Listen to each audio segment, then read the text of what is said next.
क्या आप जानते हैं जो नाग होते हैं या फिर जो सर्प होते हैं, अगर वो किसी ईश्वरीय अवतार के साथ में होते हैं या फिर देव अवतार के साथ में अगर वो होते हैं तो उसका क्या मतलब होता है? इस पर्टिकुलर लाइन पर मैं वीडियो के एंड में बात करूंगा। क्यों आपको अल्टीमेट गॉड परब्रह्म परमात्मा भगवान स्वामी नारायण के बारे में नहीं पता लगा या फिर काफी देर से सुनने को मिला या फिर जानने को मिला?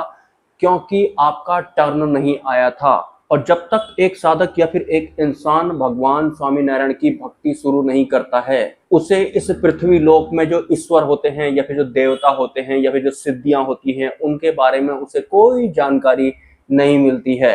कभी वो उसे परमात्मा समझने लगता है, कभी वो इसे परमात्मा समझने लगता है, लेकिन जब तक परब्रह्म परमात्मा खुद ना चाहें, इंसान को या फिर एक साधक को पता नहीं लगता है कि वास्तव में परब्रह्म परमात्मा है कौन। मतलब परब्रह्म परमात्मा की कृपा से या फिर उनकी मर्जी से ही एक आम इंसान या फिर एक साधक उन्हें जान सकता है, और उससे पहले वो अशुद्ध भक्तियां कर रहा होता है और जैसा उसका मन को लगता है वो किसी को भी परब्रह्म या फिर परमात्मा वगैरह मान रहा होता है, जो वो भी दृढ़ आसक्ति के साथ में। तो ए ग्रेड भक्ति या फिर वास्तविक मुक्ति का टर्न आपका आ गया होगा तो आपको सुनने को मिलेगा भगवान स्वामी नारायण या फिर नीलकंठ वाणी या फिर अक्षर ब्रह्म सत्पुरुष। और उसके बाद आपके जीवन में अंतिम गुरु भी आ जाएंगे और उसके बाद जाकर के आपको पता लगेगा कि देव अवतार कौन होते हैं, ईश्वरीय अवतार कौन होते हैं, माया के अवतार कौन होते हैं और परब्रह्म के अवतार कौन होते हैं। लेकिन जब आप परब्रह्म की भक्ति शुरू करेंगे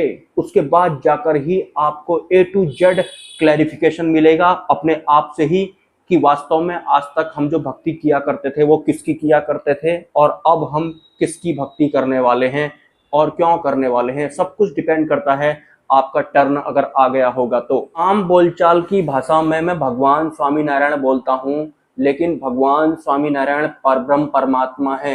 आम बोलचाल की भाषा में भगवान श्री कृष्ण बोला जाता है, लेकिन भगवान श्री कृष्ण एक ईश्वर के अवतार हैं, मतलब वो ईश्वरी तत्व हैं। और इसके अलावा जो ब्रह्मा विष्णु महेश हैं जो कि सत रज और तमो गुण का प्रतिनिधित्व करते हैं या फिर इनके अंडर में माया के साथ में मिलकर वो सृष्टि चलाने वगैरह का काम करते हैं, वो त्रिदेव कहलाते हैं। वो देव अवतार हैं, वो परब्रह्म के अवतार नहीं हैं। और भगवान श्री कृष्ण देव अवतार नहीं है, वो ईश्वर के अवतार हैं। ये देव ईश्वर भगवान सब अलग अलग होते हैं। लेकिन स्पिरिचुअल टॉक अगर हो रही है तो आपको भगवान स्वामीनारायण सुनने को मिल रहा होगा, लेकिन वास्तव में वो परब्रह्म के अवतार हैं जो कि नीलकंठ वर्णी जी हैं। और उनके अलावा परब्रह्म का कोई भी दूसरा अवतार इस पृथ्वी लोक में आज तक नहीं हुआ है। हमारे इस पर्टिकुलर वाले ब्रह्मांड की बात कर रहा हूँ। तो परब्रह्म की भक्ति की शुरुआत होने से पहले आप माया के अवतारों को पूजेंगे, आप ईश्वर के अवतारों को भजेंगे या फिर पूजेंगे, या फिर देव अवतारों को आप पूजेंगे या फिर भजेंगे, जो कि माया के साथ में मिलकर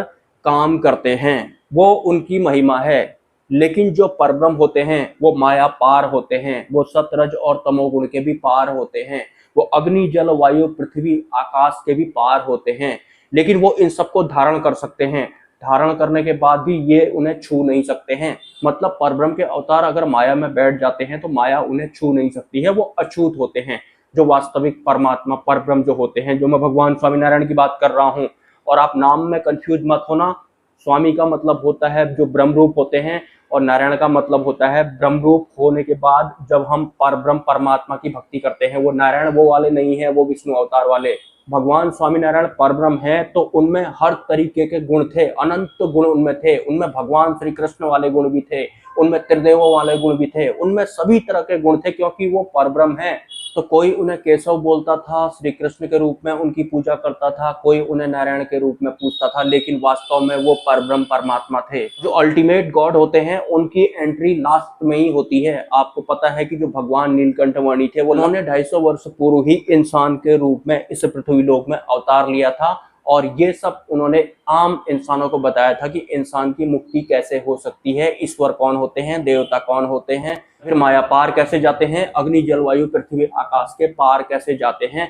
एकांतिक मुक्ति कैसे मिलती है, फिर ए ग्रेड वाला जो मोक्ष होता है वो कैसे इंसान को मिलता है, ये सब उन्होंने बताया था। सिंपली जो परब्रह्म परमात्मा होते हैं वो माया पार होते हैं, वो तीनों गुणों के भी पार होते हैं। तो यहाँ अगर वो अवतार लेंगे तो वो किसी पहाड़ को उठाने के लिए तो लेंगे नहीं, या फिर किसी दैत्य का संहार करने के लिए तो अवतार लेंगे नहीं, या फिर नया युग बनाने के लिए या फिर पुराने युग का समापन करने के लिए तो परब्रह्म अवतार लेते नहीं हैं। वो इन सबसे पार के होते हैं। तो जैसे वो होते हैं वही ए ग्रेड वाली मुक्ति होती है। और जैसे परब्रह्म परमात्मा होते हैं, आम इंसान वो कैसे होगा, इसके लिए उन्होंने इंसानों के बीच में अंतिम गुरु की व्यवस्था की थी। गुरु शिष्य जो परंपरा है उसे आप स्वामी नारायण भी बोल सकते हैं। स्वामी का मतलब होता है जो ब्रह्मरूप हो रहे हैं या फिर ब्रह्मरूप होने के लिए जो भक्ति करते हैं। ब्रह्मरूप अगर वो हो जाते हैं तो परब्रह्म की भक्ति कर सकते हैं।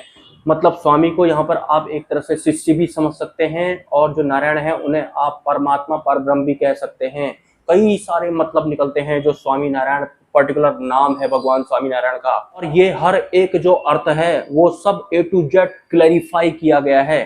अंतिम किताब जिसे मैं बोलता हूँ, जो कि भगवान स्वामीनारायण के अनुयायियों द्वारा लिखी गई है। उनके जीवन यात्रा में उन्होंने जो जो किया था उन सबको उन्होंने इस किताब में लिखा है।